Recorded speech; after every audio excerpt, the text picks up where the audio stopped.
मैंने कल से लेके आज तक सभापति महोदया सारे विपक्ष के भाषण को सुना। सारे विपक्ष के भाषण में असत्य, गुमराह करने वाले तथ्य, निराशावादी, डर और डर की जो पराकाष्ठा हो सकती है कि डर के आगे कुछ नहीं है, हम कभी जीत नहीं सकते, उस तरह के भाषण को देखा। यहां विपक्ष के नेता ने भाषण दिया, सभापति महोदया, मैं वो नहीं हूं जो हूं, जो मैं दिखता हूं वो मैं नहीं हूं। पिछले बार मैंने कहा था कि यहां प्रेत आकर भाषण देके चला गया। इस बार जो मुझे लगा उनके भाषण से कि एक फिल्म हमने देखी थी मिस्टर इंडिया, अनिल कपूर जो है किसी को दिखते नहीं है, फिर दिख जाते हैं। यदि लाल जो है कहीं दिखाई देगा तो वो मिस्टर इंडिया के अनिल कपूर हैं, जो दिखते हैं वो नहीं दिखते हैं, जो दिखते हैं वो नहीं दिखते। विपक्ष का क्या डर है सभापति महोदया, ये आप समझिए। गॉस्पेल ट्रुथ के आधार पर असत्य को सत्य बनाने की कोशिश कर रहे हैं। पूरा विपक्ष जो मुस्लिम की राजनीति करता रहा, आज हिंदू हिंदू चिल्ला रहा है। जिस लोकसभा से अवधेश, जिस लोकसभा से अवधेश पासी एमपी है, उसका नाम फैजाबाद है। किसी ने फैजाबाद नहीं कहा, सबने अयोध्या कहा। यही भारतीय जनता पार्टी की जीत है, यही मोदी की जीत है। और मैं प्रधानमंत्री जी को बधाई देना चाहता हूं, धन्यवाद देना चाहता हूं। रामायण की एक चौपाई है कि राम रमापति कर धन लेहु, खैंचत चाप मिटाई संदेहु। उन्होंने पूरे देश को यह मैसेज दे दिया कि यह देश हिंदू है, हिंदू राष्ट्र है और मुसलमान के नाम पर कोई राजनीति नहीं हो सकती है। फैजाबाद का नाम अपोजिशन के किसी आदमी ने नहीं लिया। क्या सत्य है? इन्होंने कहा हमारे ऊपर ईडी आ गई, हमारे ऊपर सीबीआई आ गई, हम किसी से नहीं डरते। आप वहां चले गए, बांसवाड़ा चले गए, आपने क्या भाषण दे दिया, क्या जीत गए? मैं एक ऐसा शख्स हूं, अखिलेश जी सुनिए आराम से, मेरे ऊपर कांग्रेस और जेएमएम ने 44 केस किए। मेरे 80 साल 85 साल के माँ पिताजी के ऊपर केस हुए। गैलरी में मेरी वाइफ बैठी हुई है, मेरे बच्चे बैठे हुए हैं, उनके ऊपर केस हुआ, भाई के ऊपर केस हुआ। और सरकार ने आरटीआई मैंने मंगाया है, 10 करोड़ रुपया हाई कोर्ट और सुप्रीम कोर्ट में मेरे से केस लड़ने के लिए किया। मैं जब चुनाव लड़ने के लिए गया, राहुल गांधी जी की यात्रा हुई, मल्लिकार्जुन खड़गे का 2 कार्यक्रम हुआ, प्रियंका गांधी जी गई, उन्होंने कहा कि मैं चैम्बर में बैठा रहता हूं और मैंने कहा कि मैं मोदी का सिपाही हूं, मैं भारतीय जनता पार्टी का सिपाही हूं और मैंने वचन लिया, प्रण लिया कि मैं जनता के पास वोट मांगने नहीं जाऊंगा। 2 मार्च को पार्टी ने मेरा टिकट अनाउंस किया, 2 मार्च को मेरा चुनाव 1 जून को हुआ। 90 दिन के पूरे कैंपेन में मैंने जनता से वोट नहीं मांगा और मैं यहां पार्लियामेंट में जीत कर आया, आपको हरा कर आया हूं। जिस क्षेत्र से हेमंत सोरेन विधायक हैं, उस जिले का मैं सांसद हूं और आदिवासी बाहुल इलाके से मैं 10,000 वोट से जीत कर आया हूं। मेरा समय है, आप सुनिए, मेरा समय है, 5 मिनट में खत्म नहीं होगा ये बातें। किस तरह का सत्य और असत्य की बात कर रहे हो आप कह रहे हो, मुस्लिम की बात कर रहे हो, मंगलसूत्र की बात कर रहे हो कि प्रधानमंत्री जी ने घुसपैठिया कह दिया। हां, प्रधानमंत्री जी ने घुसपैठिया कह दिया। 2009 में सभापति महोदया आप मंत्री थी। 2009 से इस संसद में, इस सदन में मैं 200 बार बोल चुका हूं कि मैं जिस इलाके से आता हूं बांग्लादेश, वहां बांग्लादेशी घुसपैठिया बढ़ा हुआ है संथाल परगना में। चाहे वो जामताड़ा हो, पाकुड़ हो, साहबगंज हो, मुर्शिदाबाद हो, मालदा हो, किशनगंज हो, अररिया हो। और हालत यह है, हमारी स्थिति यह है कि यहां विजय हांसदा बैठे हुए, मैं उनसे पूछ रहा था, गोपीचक एक गांव है, गाय काट दिया और गाय काटने का जब मुसलमानों ने प्रतिरोध किया, अभी 15 दिन पहले पूरे बांग्लादेश वहां से आके बांग्लादेशी घुसपैठिए जो अपने आप को पश्चिम बंगाल का नागरिक कहते हैं, उन्होंने हमारी बहू बेटी का इज्जत लूटा, उनके घर को जलाया, उनके घर को भगाया। आप कह रहे हो कि वो बांग्लादेशी घुसपैठिए नहीं है, उनकी जनसंख्या नहीं है। स्पीकर साहब आ पूरे देश भर में, मैं गोपी चक की बात कर रहा हूं। सभापति महोदया, सभापति महोदया, पूरे देश में परिसीमन हो गया, पूरे देश में परिसीमन हो गया। आप आदिवासी की बात करते हो, आप पिछड़े की बात करते हो, हमारे यहां परिसीमन नहीं हुआ। आदिवासी की संख्या जो 36% थी वो 26% हो गई। ये पूरे देश को जानने की आवश्यकता है। 1 लोकसभा का सीट आदिवासी का और 3 विधानसभा का सीट घट रहा है। परिसीमन नहीं हो गया, घुसपैठिए बढ़ रहे हैं, आदिवासी लड़कियों के साथ शादी हो रही है, धर्मांतरण हो रहा है। इसके बाद भी आपको लगता है कि प्रधानमंत्री घुसपैठिए की बात नहीं करेंगे? किस तरह की राजनीति कर रहे हो आप? मैं आपको बताऊं सभापति महोदय, शिव की बात होती है, हम उस विचारधारा के लोग हैं। अधजल गगरी छलकत जाए, जिसको कुछ समझ में नहीं आती। यदि आपको शिव का ही दिखाना था, गुरु नानक का दिखाना था, तो मंदिर चले जाते यार, गुरुद्वारा चले जाते। इस पार्लियामेंट में फोटो क्यों दिखा रहे? चले जाते ना। और जिस अभय मुद्रा की बात कर रहे हैं, मैं ब्राह्मण हूं और मुझे गर्व है कि ब्राह्मण हूं।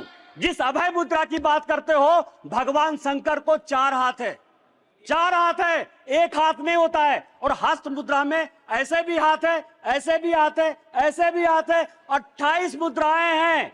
और 28 मुद्रा क्या है जो माननीय मोदी जी कह रहे हैं, ये सबको जानने की आवश्यकता है। एक मुद्रा वो है जिसके हाथ में डमरू बजा हुआ है। डमरू मतलब स्टार्ट करिए, प्रकृति को स्टार्ट करिए, जीवन को स्टार्ट करिए, गरीबों के लिए काम करना स्टार्ट कीजिए। दूसरे हाथ में क्या है? डिस्ट्रॉय करना। अग्नि है भगवान शिव के हाथ में।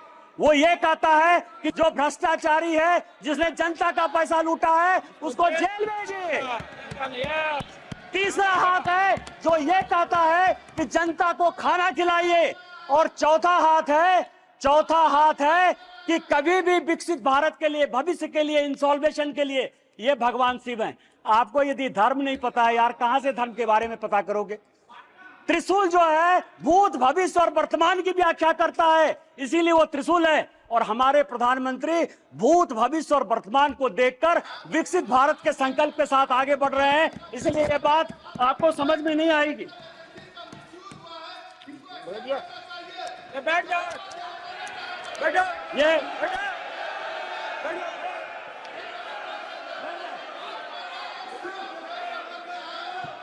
ये सभापति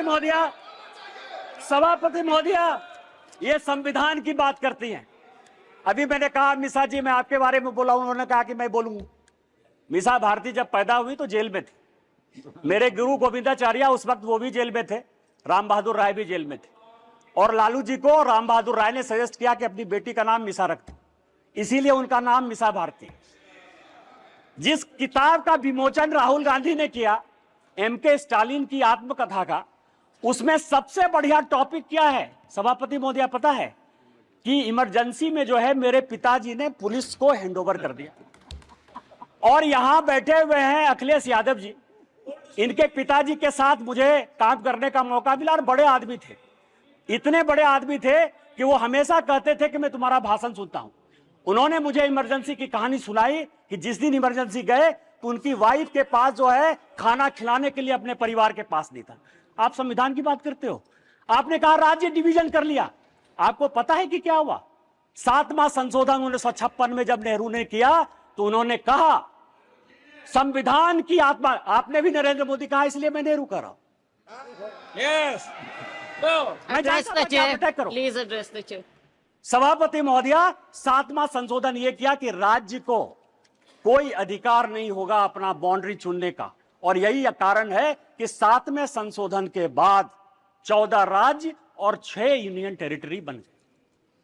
आप संविधान की बात करते हो, आप कहते हो संविधान बचाने की बात करते हो। संविधान की प्रस्तावना स्वर्ण सिंह कमेटी के बाद जब इमरजेंसी में सारे बड़े नेता, चाहे वो लालू प्रसाद जी हो, मुलायम सिंह यादव हो, करुणानिधि जी हो, अडवाणी जी हो, अटल जी हो, हेमवती नंदन बहुगुणा हो, कांग्रेस के चंद्रशेखर जी हो, बाबू जगजीवन राम हो, जब सारे जयप्रकाश नारायण, मैं MP की बात कर रहा हूं, ये सारे लोग जब जेल में बंद थे तो स्वर्ण सिंह कमेटी बनाई 1976 में।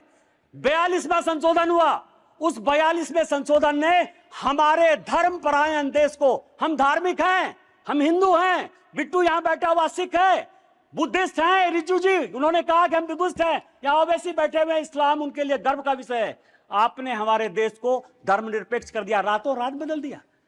आपने उसमें इंटीग्रिटी शब्द जोड़ दिया।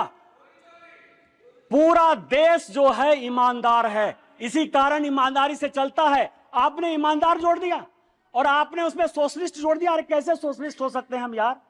कोई कम्युनिस्ट हो सकता है, कोई कैपिटलिस्ट हो सकता है, तुमने जो है सोशलिस्ट पूरे प्रेम्बल को बदल दिया और आप संविधान बनाने की बात करते हो। उन्होंने कहा कि जो हम कानून बनाएंगे, जो फंडामेंटल राइट हुए थे, जो हमने हमारे फोर फादर्स ने जो फंडामेंटल राइट्स दिए थे, उसके साथ आपने फंडामेंटल ड्यूटीज एक अलग शब्द जोड़ दिया।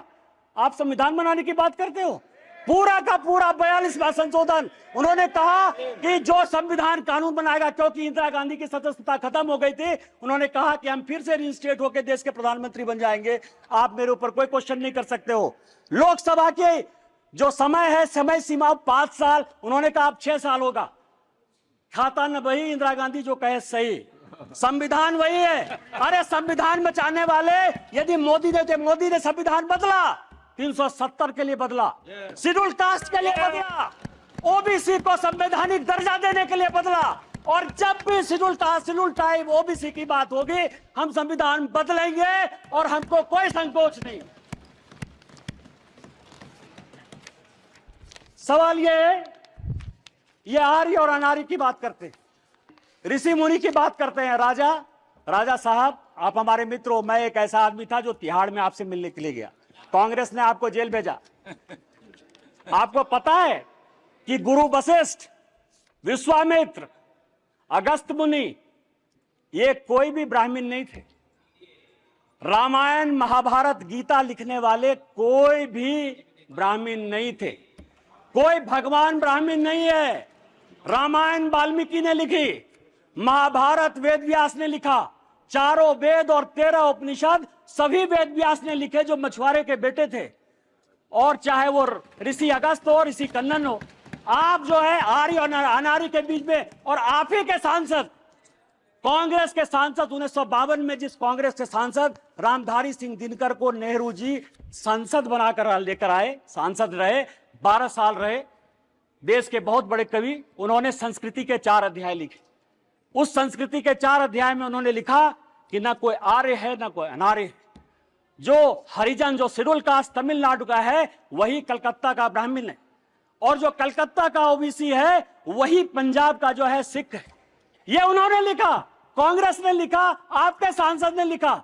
हमें तो गर्व है कि ये देश एक है, न जाति है न बिरादरी है। आप किस तरह की बात करते हो, जाति प्रथा की बात करते हो।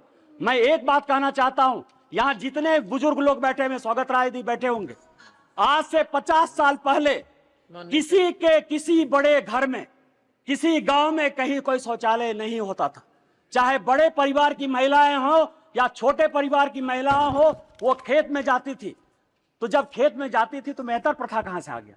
जो मुगलों ने दिया, आप उसको सही मान रहे हो, और आप पूरे देश को जो है हिंदुत्व के नाम पर, आर्य के नाम पर, अनार्य के नाम पर, इस्लाम के नाम पर केवल गुमराह करने की कोशिश करते हो। ये गॉस्पेल ट्रूथ को बंद करो, ये कहना बंद करो, और देश को जो है साथ लेकर चलने की बात करो। बस मैं अंत में, सभापति महोदय, एक पॉइंट कि कल कहा गया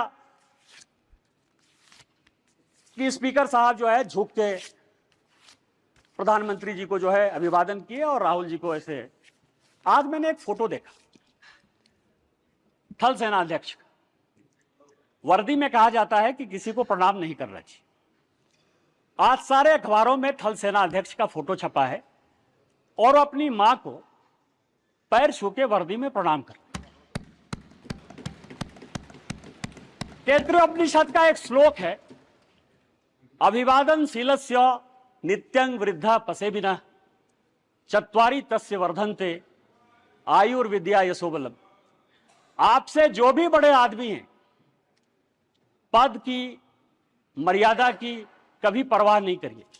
अभी पार्लियामेंट खत्म हुआ, मैं फरवरी की बात कर रहा हूं, जिस दिन पार्लियामेंट खत्म हुआ मैं बाहर गाड़ी का वेट कर रहा था। मैं सबसे ज्यादा कांग्रेस पर अटैक करता हूं। राहुल जी, सोनिया जी या पूरा कांग्रेस गांधी परिवार मेरा टॉपिक है, क्योंकि मेरे फादर 1975 में इमरजेंसी में सैक कर दिए गए, उनकी जिंदगी में नौकरी नहीं लगी। 19 महीने मेरे परिवार के लोग इमरजेंसी में बंद रहे, इसलिए कांग्रेस के प्रति इतना विद्रोह या ये चीज जो है मेरे मन में है, बचपन से है, क्योंकि मेरा बचपन मैंने देखा ही नहीं, क्योंकि हम लोग सभी देशद्रोही के परिवार के माने जाते। सोनिया जी आई, सोनिया जी ने मेरा हाथ पकड़ा सबके सामने, चूंकि सबके सामने पब्लिक में एक काम हुआ, इसलिए मैं पब्लिक में बात कर रहा हूं। और उन्होंने मुझे कहा कि निशिकांत, आज मेरी तबीयत खराब थी, लेकिन तुम्हारे जैसे लोगों को पार्लियामेंट आना चाहिए। मैंने प्रणाम किया उनको। मैंने ये नहीं सोचा कि वो सोनिया गांधी, वो बड़ी हैं। आप किस तरह के डिस्कोर्स में ले जाना चाहते हो? माननीय मोदी जी हमारे पार्टी के बड़े आदमी हैं। पार्टी टिकट दी तो ओम बिरला जो है इस कुर्सी पर बैठे। यदि उनको पैर छू के भी प्रणाम कर लेते ओम बिरला जी, तो उस कुर्सी की ताकत कम नहीं होती। आपको भारतीय सभ्यता और संस्कृति के बारे में नहीं पता है, और यदि भारतीय सभ्यता संस्कृति के बारे में नहीं पता है तो आप जिंदगी में कुछ नहीं कर सकते हो। आज आप 98 में हो, अगले चुनाव में आपको जो है लीडर ऑफ द अपोजिशन का भी मौका नहीं मिलेगा। आपने मुझे मौका दिया। इन्हीं शब्दों के साथ जय हिंद, जय Bharat. Francis George. Francis George. Rule number. The rule. Under what rule? Will you please quote the rule? No, then 352. 352. all the name. 352.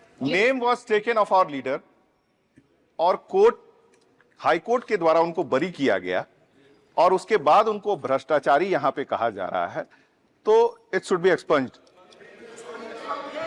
Court द्वारा Okay, name will bail be मिला deleted. है Name will be और उन पे deleted. आरोप सीधे तौर पे बोला गया है It कि will be आरोप उन deleted. पे तय नहीं होता, It will be deleted, Mr. Francis. नहीं बनता है, और ये उनको भ्रष्टाचारी कर रहे हैं, जबकि कोर्ट से उनको जो है बेल मिला। एक्सपंज करना होगा।